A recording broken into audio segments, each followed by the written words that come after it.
I'm Pat Kopi, and this is Coffee University. Welcome back.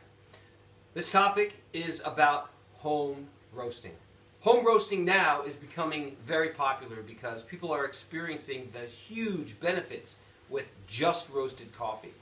But home roasting has been around for hundreds of years. In fact, the earliest people who were roasting their own coffee were doing this process, and this is back in the 14 and 1500s.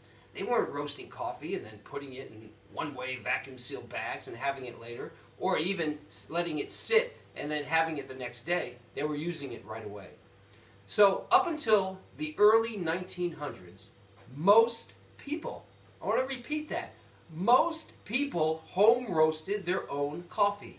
They would get green coffee delivered, and they had small hand-turned coffee roasters that they used over an open flame. Then what happened in the early 1900s, instant coffee was discovered. Wow, eureka. This was going to be a big benefit because it was so easy.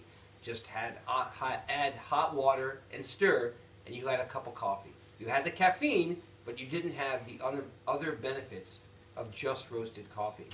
So this is when people abandoned home roasted, just roasted coffee, and they went to instant coffee. And we know what happened. The big companies took over.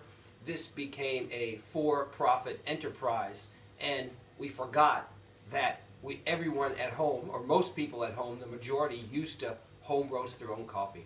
So what I am advocating is going back to that time in order to get the benefits of just roasted coffee, but in a new twist. Instead of using an open flame and a small drum that is hand-turned, now we have the technology of being able to use machinery of today that can roast coffee in just 5 minutes time. And actually it roasts better because a machine like this, Pat Kopi's Power Roaster, uses hot air to heat the coffee, which makes a much more evenly roast. So this video is about home roasting. You get 1 credit for it, half a credit when you repeat it, and try out the home roasting. Once you go home roasted, you'll never go back. This is Pat Kopi, Coffee University. See you again.